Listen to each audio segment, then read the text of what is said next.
The Bible says, "Save us, O Lord, our God, and gather us from among the heathen, to give thanks unto thy holy name, and to triumph in thy praise." Let's pray. Heavenly Father, we love you, Lord, and we thank you for this time. I thank you, Lord, that we can open your word, and I thank you, Lord, that we can look back on a year and see how you have been with us, Lord, how you have blessed our church, how you have saved souls, Lord. And Lord, I pray this morning, Lord, give us a thankful heart for what you have done. Help us to truly realize, Lord, what you have done for us, how you have rescued us, Lord, not giving us what we deserve, Lord. We deserve an eternal hell. And you have given us grace and mercy and forgiveness. Given us an eternal life. You have kept us, Lord. You have not just given us eternal life, Lord, but you have been with us. You have carried us. Lord, you have been through all the difficulties this year. And so, Lord, we want to praise you and thank you and bless your name for that, Lord. I pray this in Jesus' name. Amen. Just to give you a little bit of a background in Psalm 106, the psalm is written, and as we see the psalmist looking back, and he's speaking about how God has done wonders in Egypt, and how he has taken the Israelites out, and how he has worked with them, and how he has been with them. And we know the story if we look back on how many times, I apologize, and we know the story of how many times when God has done wonderful, mighty works in Israel and delivered his people, how they forgot him, and how they turned away from him. And as I look to this passage, and at the end it says, "But nevertheless, God was merciful to them. He endured with them. And he said, Save us, O Lord, and gather us from among the heathen, to give thanks unto thy holy name, and to triumph in thy praise." And ultimately, when we look back and we see what God has done, all that they can do is to say, "Thank you, Lord." How often they have forgotten him, how often they have rejected his counsel after he has done wonderful and mighty works. And this morning I pray that, and this is my prayer, as we look back on 2025 and almost at the end of the year, I truly think it is extremely important to say thanks unto the Lord. Amen. And you might say, that's just a churchy thing to do. You would expect to come to church today, and if somebody preaches on something like thankfulness, it's expected, because these are the good things that we need to do as Christians. But I don't want you to think that way. I want you to realize how pivotal something that seems so simple and sometimes so overlooked by people and the lost, but truly to give thanks and praise to God for what he has done. I know if you're a true believer this morning, if you're truly saved, then you will have that feeling in your heart of, "Lord, I can identify with the Israelites so many times. And I can see how oftentimes where I thought that I was going to reach a point where, okay, this is it. God has given up. This is the moment where God is going to say, I've had enough." And then he came through for you.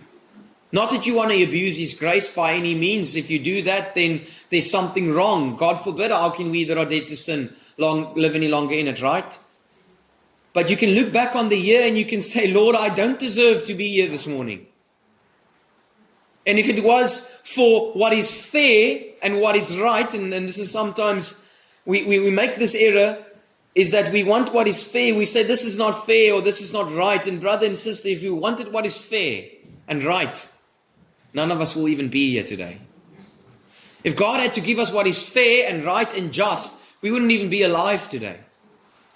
But he gave us what we don't deserve, and he gave us grace, and he helped us. And this year we have seen God save souls.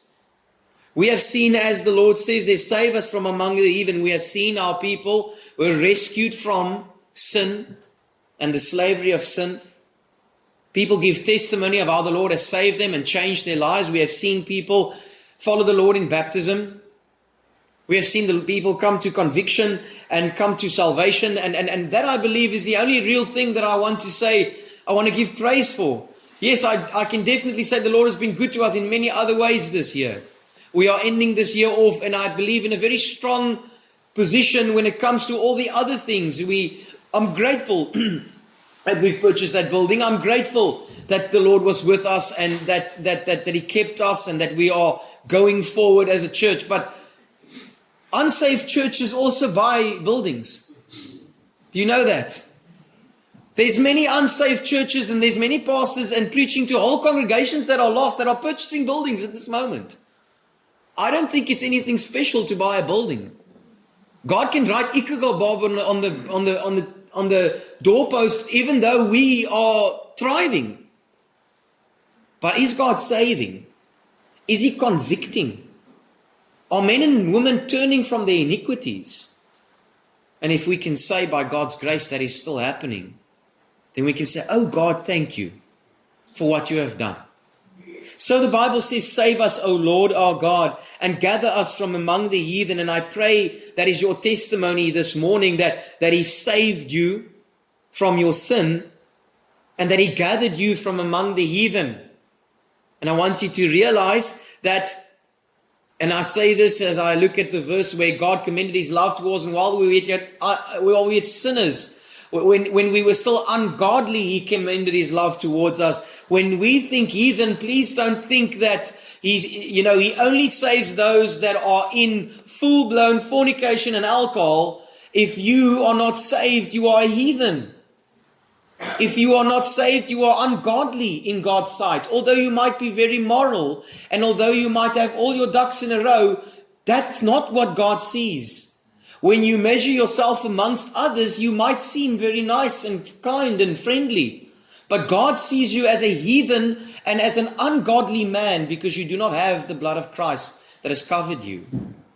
And I hope and pray that you can say that God saved me from among the heathen, of whom myself was a heathen.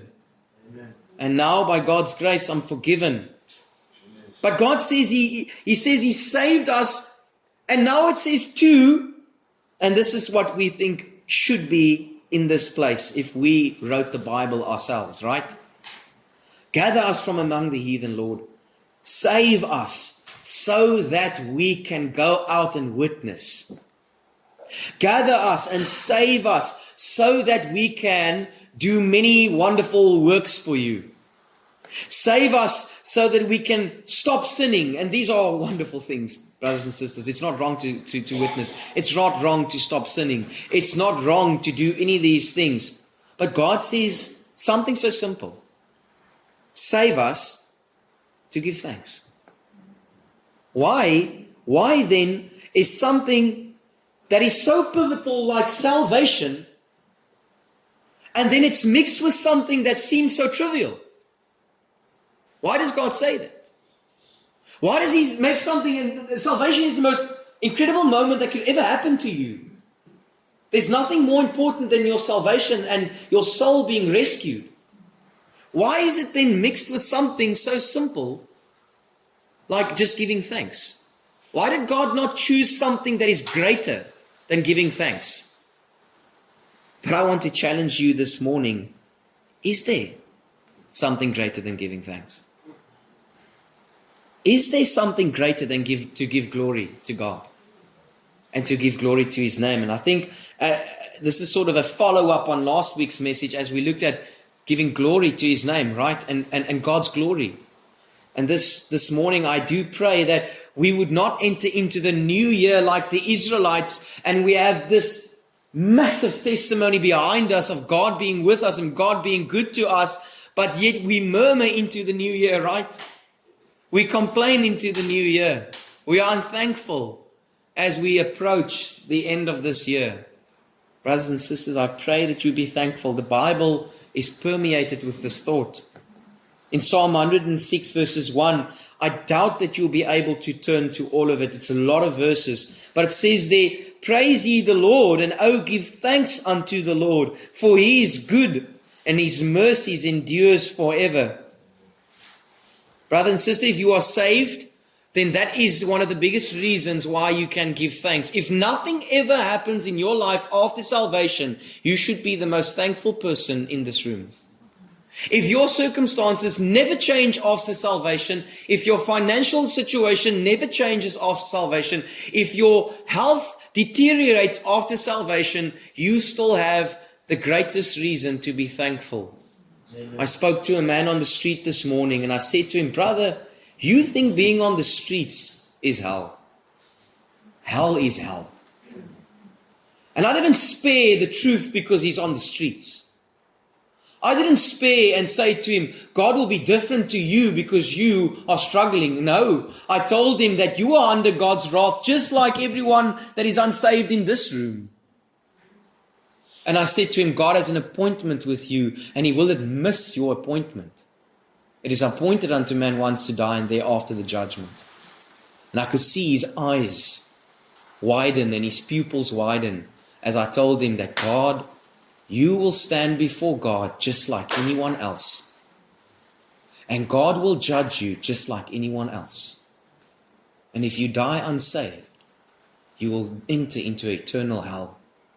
Brother, it's nothing like being on the streets. And I could see, and I hope and pray this wasn't the first time, but maybe it's the first time that someone didn't just tell this man on the street, God bless you, and give him a 10 rand, but told him that you are under God's wrath. And you must repent like all of us, lest ye perish. But I pray this, that if you are saved, you will realize that hell is much worse than your circumstances today. Hell is much worse than the worst thing that has ever happened to you. And God rescued you from that. And please understand, I'm like this, so I won't be surprised if there are people like this. I analyze every word that is said. And so if you analyze that and say, is he basically making it sound like the major thing that we need to be thankful for is not to burn in hell? No. But it's a reality. You won't burn in hell if you are saved. But there's something much more glorious than being saved and not just going to hell. You can be thankful because you now have a real Father that loves you and cares for you. And he went through this year and he didn't oftentimes accept what you did. He tolerated what you did.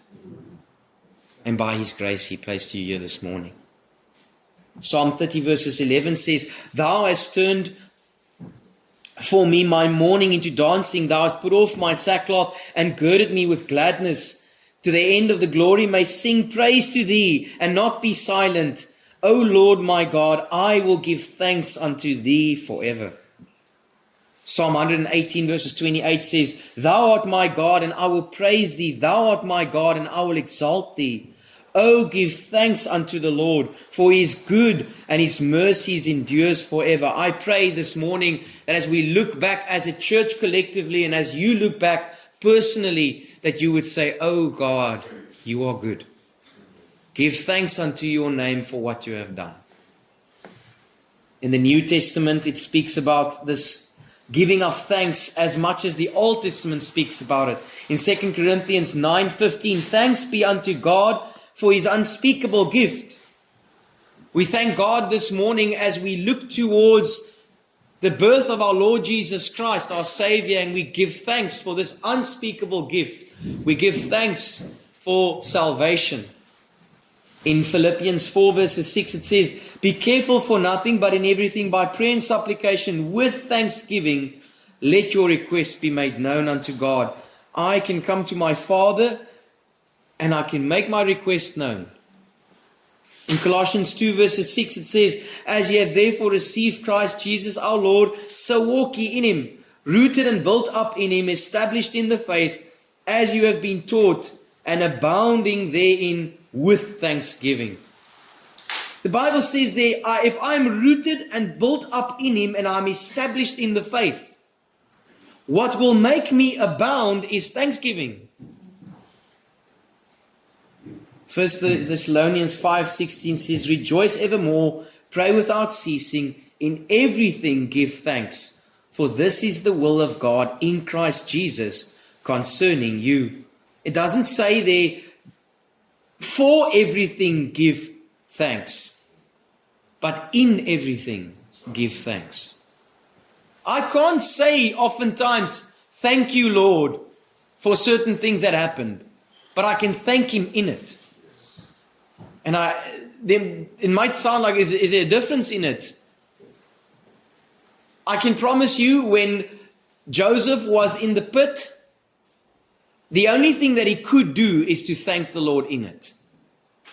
I don't think he wanted to be in the pit, but he could thank the Lord for being in the pit. Although I promise you, he did not know where the pit would lead him. Job did not know what the end of his agony will be. But yet he said, God gives and God takes away. Blessed be the name of the Lord. I can give thanks in this because my God has promised that he will work all this out for my good. Thanksgiving then is to bless, it's to praise, it's to declare to be blessed, and it's to give glory to him. And this is the human fallenness when we see man in Luke 19 verses 38, and we see the creation and we see the angels and we see man, and we see this stark contrast. In Luke 19 verses 38, it says there, saying, Blessed be the King that cometh in the name of the Lord, peace in heaven and glory in the highest. And some of the Pharisees from among the multitude said unto him, Master, rebuke thy disciples. And this is the evidence. This is the evidence of man's fallenness. What is the first thing that he cannot truly do? He cannot truly praise and give thanks. And so the Pharisees says, rebuke them. And he answered and said unto them, I tell you that if these should hold their peace, the stones would immediately cry out.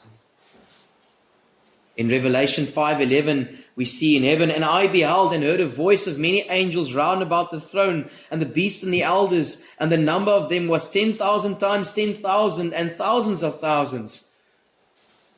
Do that sum. Saying with a loud voice, Worthy is the Lamb that was slain to receive power and riches and wisdom and strength and honor and glory and blessing. I want you to see what's happening. I want you to see that even the stones cry out to God. Even the angels cry out to God. And in Revelation 5:13 it says, And every creature which is in heaven and on the earth and under the earth, and such are in the sea, and all that are in them, heard him saying, Blessing and honor and glory and power be unto him that sitteth upon the throne, and unto the Lamb forever and ever. The heavens declare his glory.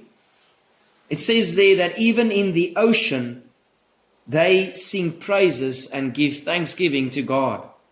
And so what is this saying to us?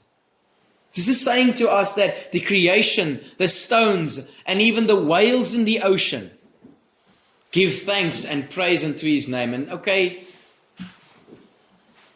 practically, when the ocean gives honor to him, you'll have to go figure that out.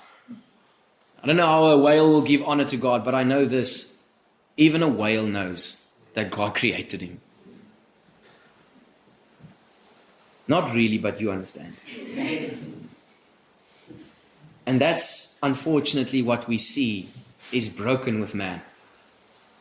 Because in Romans 1 verses 21 it says, Because that when they knew not God, they glorified him not as God, and neither were they thankful, but became vain in their imaginations, and their foolish hearts were darkened. You would not expect this to be the first thing that is mentioned in the progression of becoming a reprobate.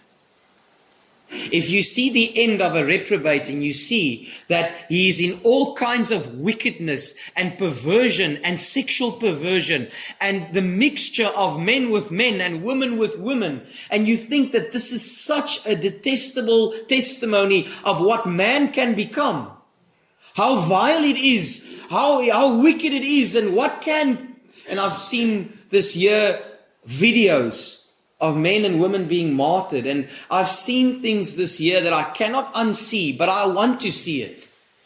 I want to see it because if Paul was standing, he saw Stephen being stoned. And I want to see these things, and you might not want to. That's fine. That's not a sin if you don't want to.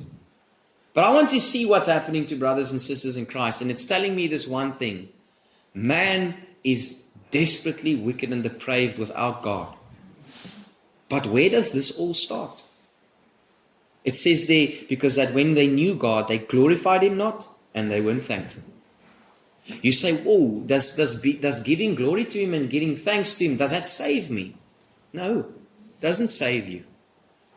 But show me a saved man that cannot glorify God and be thankful. How is it possible? How is it possible?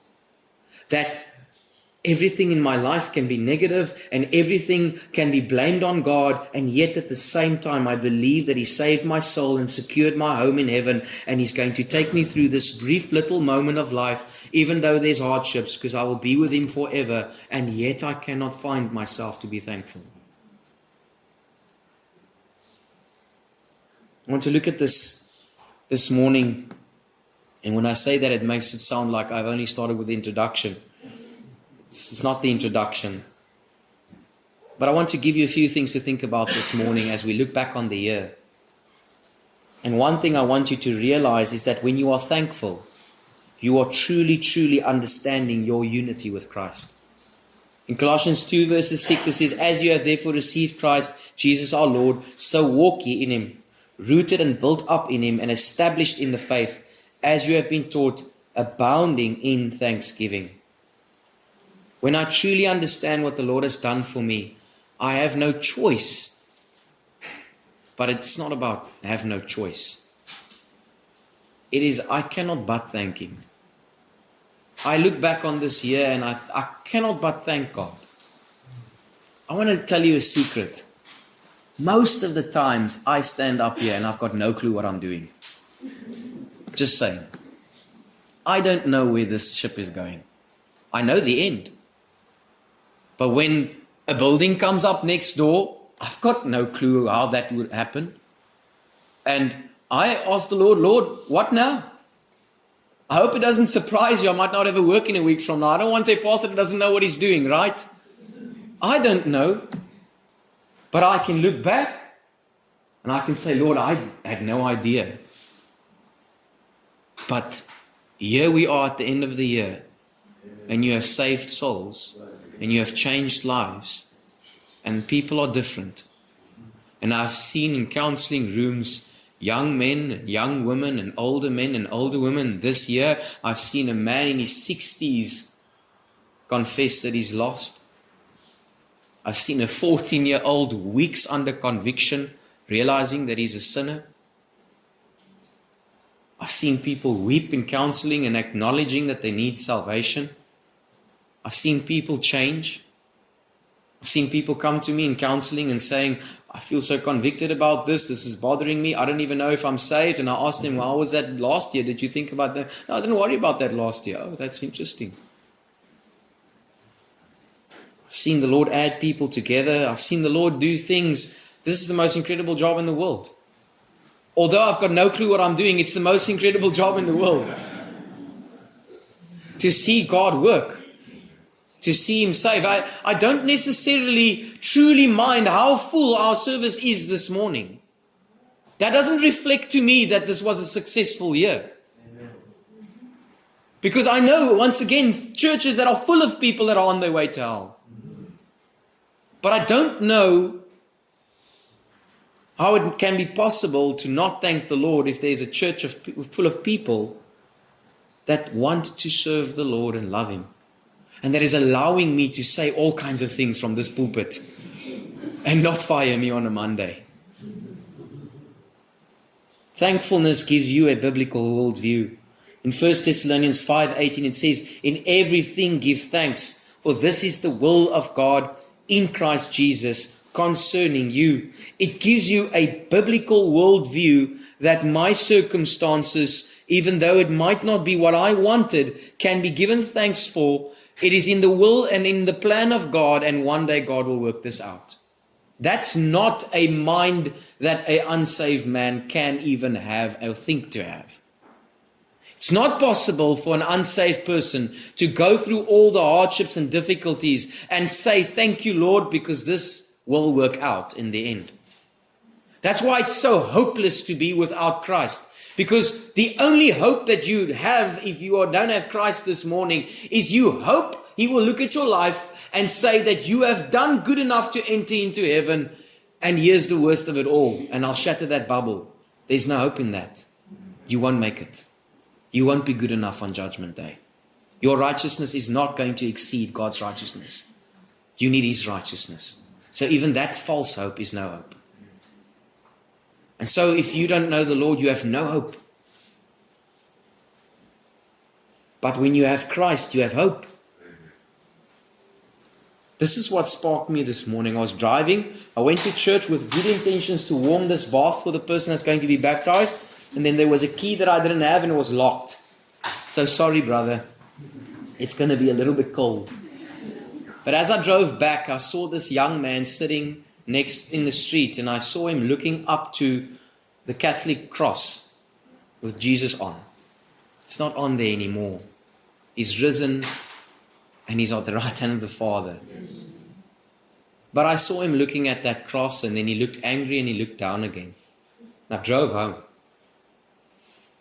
And I thought, Lord, he's most likely on drugs. He most likely got himself there. But he has a soul. And he just looked at you, and I'm most likely thinking that he's angry and bitter. And so I turned the car around and I spoke to him. And I didn't tell him, don't be angry at this Jesus. He loves you and just accept him. No. I took the knife of the gospel and I told him, brother, you are sinful. You are wicked. And it is only Christ that can save you. And I touched his cheek and I said to him, I can see you are on drugs, so don't even tell me you are not. And I can tell you that you have done many sins to keep this addict of you. Keep on going. And I know you are miserable at night. And he wept. He looked down and he wept. Brother, that man, pray for Denzel. Because if Denzel doesn't get saved, he will have no hope. And he will die and go to hell as a drug addict. And this hell that he has experienced in this life will be magnified in hell. Romans 8:28 says, and we know that all things work together for good that love God and to them that are called according to his purpose. The Christian that is thankful knows that God is working everything out for his glory. Genesis 50 verses 20 says, but as for you, you thought it evil against me, but God meant it for good, to bring it to pass at this day, to save much people alive. Joseph understood that as he sees his brothers, he could have been bitter. But he says, no, don't worry, because I know that God worked this out. And sometimes people get saved, but the Lord brought them and humbled them and broke them, and then they come to understand salvation, but they still linger in what broke them. Let me tell you, if it wasn't for God breaking you, your stiff-necked and prideful heart wouldn't turn to God. So look at that circumstances that are now causing you to be unthankful and say, oh God, if it wasn't for that, I wouldn't bow my knee. Now I can't say this for certain, and I've used this example many times. I'm getting older now a little bit. And I'm starting to use the same sermon illustrations, and so it's probably getting old. I need new ones. But the reality is that, I won't even use that example, but I really am getting old. No, maybe rather, let me just continue. The warning is, here's the warning in Numbers 14 verses 11. Truly realize how pivotal thankfulness is part of your life. Numbers 14:11, it says, and the Lord said unto Moses, how long will this people provoke me? And how long will it be that ere they believe me for all the signs which I have showed among them? In verses 22 it says, because all those men which have seen my glory and my miracles which I did in Egypt and in the wilderness, and have tempted me now these 10 times, and have not hearkened to my voice, surely they shall not see the land which I swear unto their fathers, neither shall any of them that provoked me see it. Brother and sister, realize that these people did not see the promised land because they kept looking at God with a false view, and they were continually unthankful and did not give him praise. And I'll give you that example that I said, because I remember it now. Show me a person that says at the pinnacle of his life, you know, just bought my second vehicle. I went home and I found out that my investment grew 10% this year, opposed to the normal 6 or 7. I don't know what type of investment that would be. But it's just going well. I just heard that my daughter or my son was second in his class, and I am now packing my bags on my way to Cape Town for holiday. And then as he's driving and things are going well, he just suddenly gets hit with this deep conviction that he's lost and condemned and he needs to be saved. Just tell me, I've not heard that. Maybe you've been in a church where that's happened. Does anyone know a testimony like that? But how many times do you hear testimony of, the Lord broke me. The Lord took everything away from me. The Lord humbled me.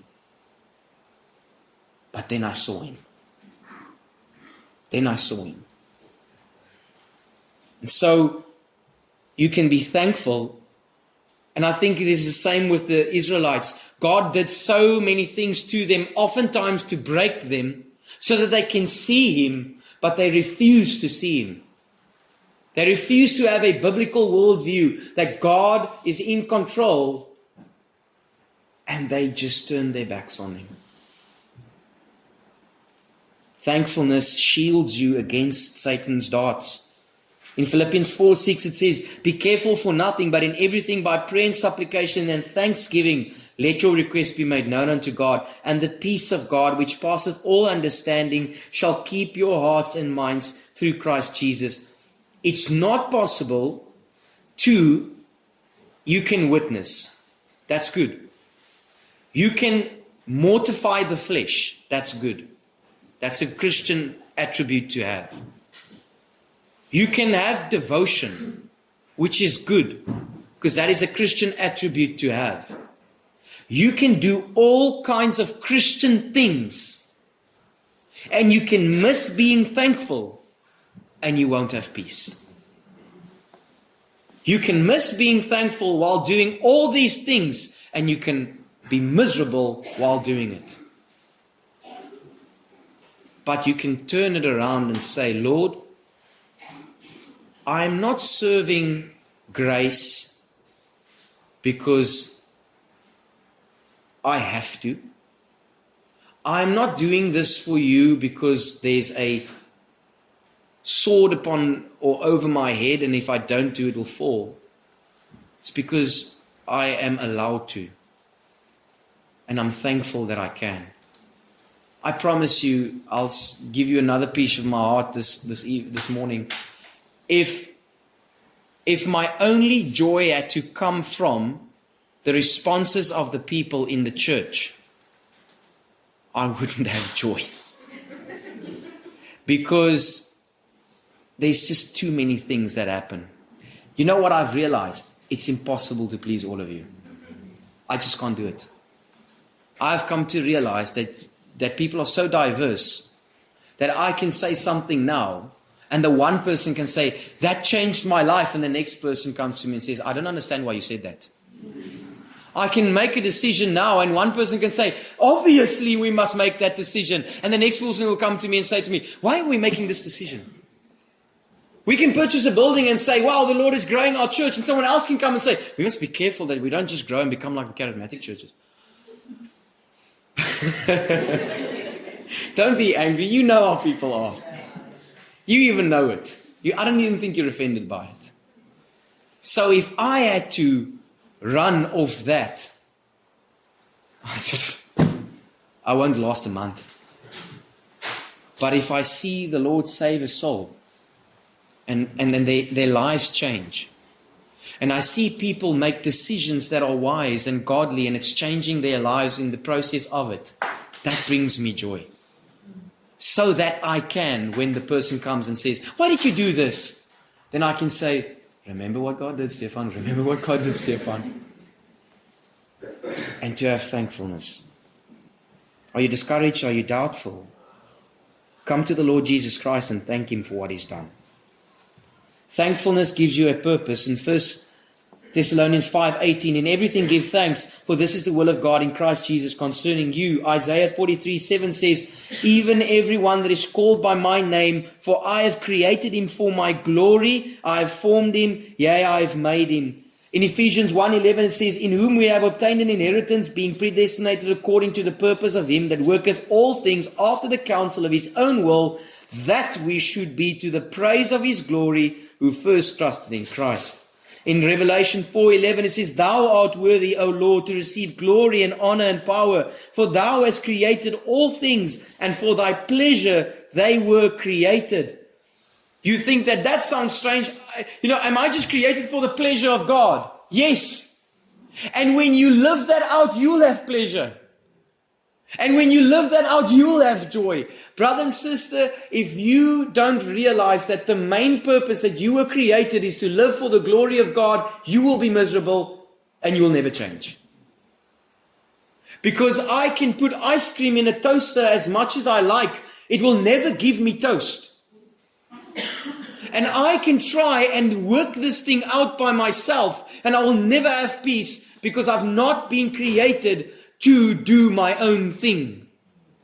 I have been created for the glory of the one that purchased me, if he's purchased you. Because it's very foreign to think that he saved you and purchased you with his own blood and his own life. And yet my life belongs to me. I think sometimes we must put the same emphasis on his life as we put on his blood and his death. Because many people die. And many people die a martyr's death. Many people die a martyr's death, and it's wonderful. But it's something else to live a martyr's life. Denying himself and leaving the glories of heaven and keeping the law perfectly. Living a life where he doesn't have a place to lay his head. Living a sacrificial life from the moment he's born to the day he dies for your sake. And then you get saved and your life belongs to you. How does that work? Because it doesn't work that way. God saved you for his glory, to give him praise and to live for him. Ephesians 3:20, now unto him that is able to do exceedingly abundantly all that we can ask or think, according to the power that worketh in us. Unto him be glory in the church by Christ Jesus throughout all ages, world without end. Romans 11:33, oh, the depths of the riches of the wisdom and the knowledge of God, how unsearchable are his judgments and his ways past finding out. For who hath known the mind of the Lord, and who hath been his counselor? Who hath first given to him, and it shall be recompensed unto him again. For of him, and through him, and to him are all things, to whom be glory forever. Amen. Everything that you have, everything that you are, everything that you will ever own, everything that you have ever owned, every attribute, everything, every cell, every body, every hair belongs to God and for his glory. And then lastly, thankfulness prepares us for heaven. In Revelation 4:8 it says, and the four beasts, each of them 6 wings about him, and they were full of eyes within, and they rest not day and night, saying, Holy, holy, holy, Lord God Almighty, which was and is to come. And when the beast gave glory and honor and thanks to him that sat on the throne, who liveth forever and ever and ever. So the day you die and you enter into heaven, this is what you will do. You will give God glory and thanks. How strange it must be that the thing that is going to encompass heaven has not encompassed your life now. How will it be that the thing that you will enjoy the most in heaven is to give glory and thanks to God, but you have no time for it now? How can it be? Is it so that our life has so consumed us that the glory and the thanks and the praise must wait for heaven?